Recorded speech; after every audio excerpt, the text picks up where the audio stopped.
Dear friends, সবাইকে স্বাগত আরেকটা নতুন ভিডিওতে। এটা আসামের থেকে খবরটা এসেছে। শোনা যাচ্ছে সেখানে নাকি আসাম সরকার তাদের যে ট্রাইবেল এরিয়াগুলো রয়েছে বাংলাদেশ পার্শ্ববর্তী বর্ডার, সেখানে নাকি বন্দুক রাখার জন্য লাইসেন্স প্রদান করার সিদ্ধান্ত নিয়েছে।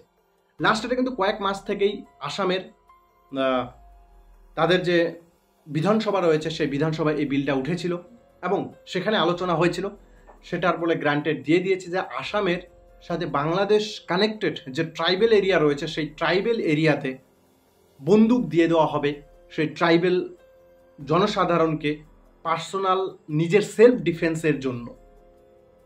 বন্ধুরা, তোমরা জানো বাংলাদেশ থেকে প্রচুর পরিমাণে লোক আসামে বসবাস করছে, যার হদিশ কিন্তু আমরা দেখতে পাচ্ছি নানা ধরনের নিউজ মারফত। আসামের থেকে যে সমস্ত নিউজ উঠে আসে সেখানে, আর এই জন্য কিন্তু আসাম সরকার লাস্ট কয়েক বছর থেকে প্রচুর পরিমাণে অ্যাকশন নিতে শুরু করছে। তিনি প্রথম একটা কথা শুরু করেছিল ডেমোগ্রাফি চেঞ্জ।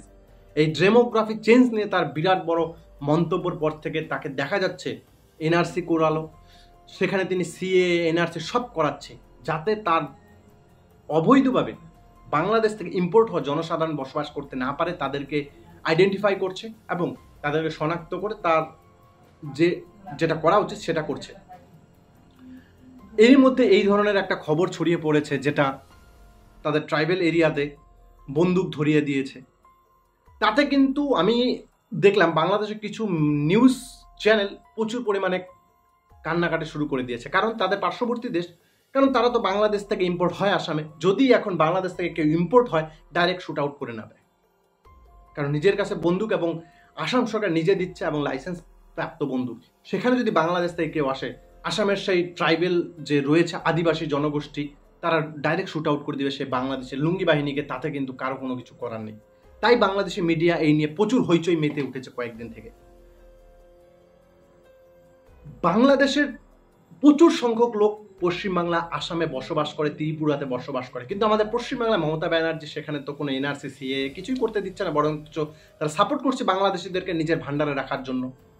তাই এখানে আর কিছু হচ্ছে না। কিন্তু আসাম সরকার সঠিক পদক্ষেপ নিতে শুরু করেছে লাস্ট কয়েক বছর থেকেই, আর এই ধরনের তার সিদ্ধান্ত।